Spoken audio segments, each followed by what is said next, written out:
Un homme parcourt 30 km à pied chaque jour. Un policier le suit un jour et découvre pourquoi. La détermination, c'est avoir de la persévérance, quelle que soit la situation dans laquelle on se trouve. C'est travailler en suivant un plan. Les personnes déterminées sont dans la plupart des cas une source d'inspiration pour les autres. Ces personnes montrent que tout est possible. Mais que faire si vous devez parcourir une distance de 30 km à pied ? C'est la situation dans laquelle s'est retrouvé un étudiant originaire de l'Alabama.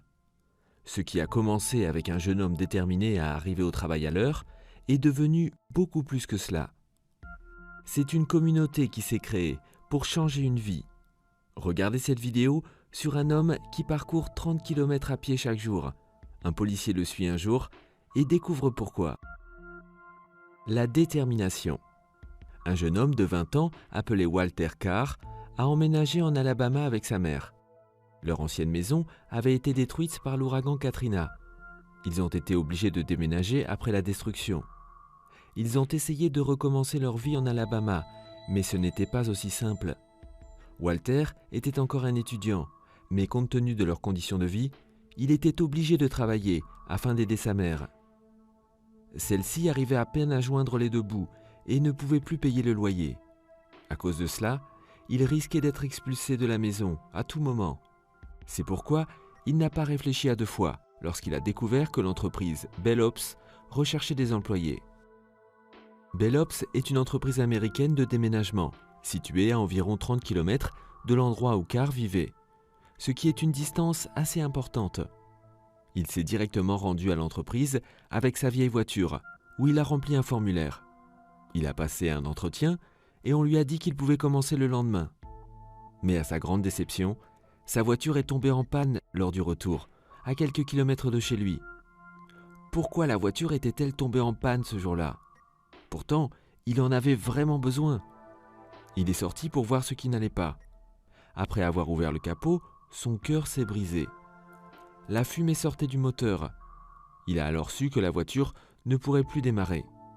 Il a pensé à appeler l'entreprise pour annuler son premier jour de travail. Il a sorti son téléphone pour appeler son employeur, mais a ensuite changé d'avis. Il avait tellement besoin de ce travail et devait s'y rendre. Il était jeune et en forme, mais la distance était très longue. Il n'avait pas l'argent pour faire réparer sa voiture et parcourir la distance à pied lui prendrait 7 heures. Mais abandonner n'était pas une option pour lui. Il avait sauvegardé l'adresse de Bell Ops dans son Google Maps. Il a pu planifier son trajet. Mais il devait d'abord se reposer un peu, faire un somme pour avoir de l'énergie pour le trajet. Il a réglé son réveil à minuit et s'est endormi.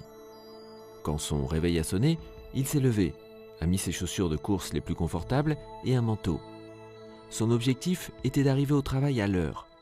Après avoir parcouru une bonne distance, son rythme de marche s'est ralenti. Ses pieds étaient fatigués et ses muscles brûlaient. La sueur dégoulinait de son visage. Mais l'idée de conserver son nouvel emploi l'a motivé à continuer et à ne pas abandonner. Il était si concentré sur ses pieds qu'il n'a même pas remarqué la voiture qui s'approchait avec les gyrophares bleus. La voiture a fait des appels de phare et s'est dirigée vers lui. Lorsque Carr a regardé autour de lui, il a vu la voiture de police conduite par l'officier Sean Gray. Sean a demandé à Carr où il allait tôt le matin. Il était 4h20 du matin et Sean avait le sentiment que Carr préparait quelque chose de louche. Sean avait passé un service de nuit assez difficile et ne voulait absolument pas avoir d'autres ennuis. Lorsque Sean a demandé à Carr ce qu'il faisait dans la rue, ce dernier n'a pas répondu immédiatement. Il était essoufflé et a d'abord dû reprendre son souffle. De plus, il ne s'est pas arrêté parce qu'il était conscient que le temps continuait à filer et qu'il devait continuer son chemin. Mais Sean lui a ordonné de monter dans la voiture de police. Il était soucieux de ce que Carr faisait dans la rue à cette heure bizarre. Pour lui, il était sorti avec quelque chose de mauvais en tête ce matin-là. Lorsque Carr a finalement repris son souffle, il a raconté son histoire à Sean, qui a été très étonné après avoir entendu cette histoire. Il n'avait jamais rencontré une telle personne dans toute sa carrière, quelqu'un qui était déterminé, au-delà de toute attente. Ses pensées inquiètes ont laissé place au respect et à l'admiration pour ce jeune homme. Il la conduit tranquillement sur la distance restante. Quand Carr a vu la maison de la femme pour laquelle on l'avait recruté pour le déménagement, il était soulagé. Il était arrivé au travail à l'heure et il a remercié l'officier lorsqu'il est sorti de la voiture. Sean l'a escorté jusqu'à la porte de la femme, Jenny Haden Lamé. Sean a raconté à Jenny le dur voyage de Carr et elle était également émerveillée par sa détermination. Ce dernier était toujours épuisé, mais le travail devait être fait. Lorsque les autres membres de l'équipe de déménagement sont arrivés, Carr s'est mis au travail, malgré sa grande fatigue. Il a chargé les cartons de Jenny dans le fourgon de déménagement et a continué le travail. Le lendemain, Jenny était toujours impressionnée par le dévouement de Carr, dont l'histoire l'avait inspirée. Elle voulait la partager avec ses amis et a écrit son histoire sur Facebook. Ce message a été vu par de nombreuses personnes qui ont également été impressionnées. La détermination de Carr a déclenché quelque chose chez Jenny. Elle voulait lui donner quelque chose en retour. Elle a donc lancé une campagne GoFundMe où les gens pouvaient faire des dons en ligne pour Carr. Elle voulait recueillir la somme d'argent nécessaire pour faire réparer sa voiture. Mais les gens ont donné plus que ce qui était demandé. Quelque temps après, le directeur de Bellops, Luke Marklin, est tombé par hasard sur cette histoire sur Facebook et a été touché. Il avait besoin d'une telle personne dans l'entreprise. Il a pris sa Ford Escape de 2014 et l'a conduit directement de Pelham à Homewood, chez Carr. Quand il a revu Carr, il lui a remis ses clés de voiture. Carr était stupéfait, il n'en croyait pas ses yeux.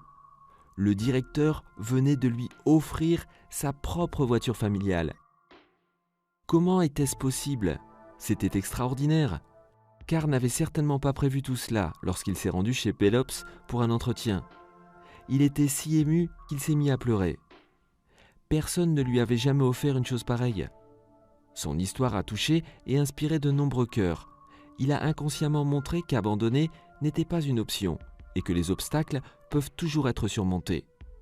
Il est devenu une source d'inspiration pour beaucoup. Il est reconnaissant envers tous ces étrangers qui se sont unis pour l'aider. Il aimerait devenir un officier de la marine et il réussira certainement, principalement grâce à sa détermination. Déterminé à remarcher. Une autre histoire d'un homme déterminé est celle de Shane. Shane, comme la plupart des jeunes aux États-Unis, aimait le football américain. Il aimait l'atmosphère du football et ses coéquipiers.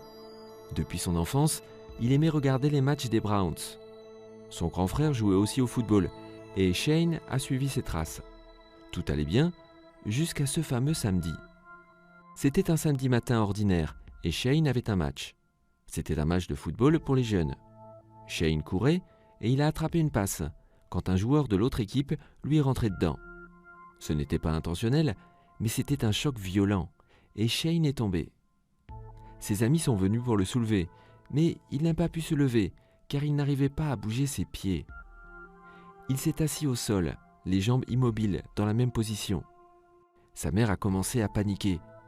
Il a été transporté à l'hôpital dans une ambulance où on lui a fait passer une IRM et quelques examens. Il a ensuite été transporté par avion à l'hôpital de Miami Valley où on lui a fait des examens physiques et visuels pour s'assurer qu'il n'avait aucune blessure.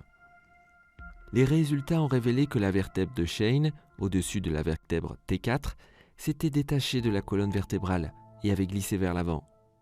Comme Shane était encore jeune, stable et avait également subi un bon examen de traumatisme, il a immédiatement été emmené en salle d'opération. Selon les pronostics, Shane avait 20% de chance de marcher après l'opération. Shane a pris cela comme une motivation. Il n'avait pas l'intention de passer le reste de sa vie dans une chaise roulante. Il était déterminé à remarcher.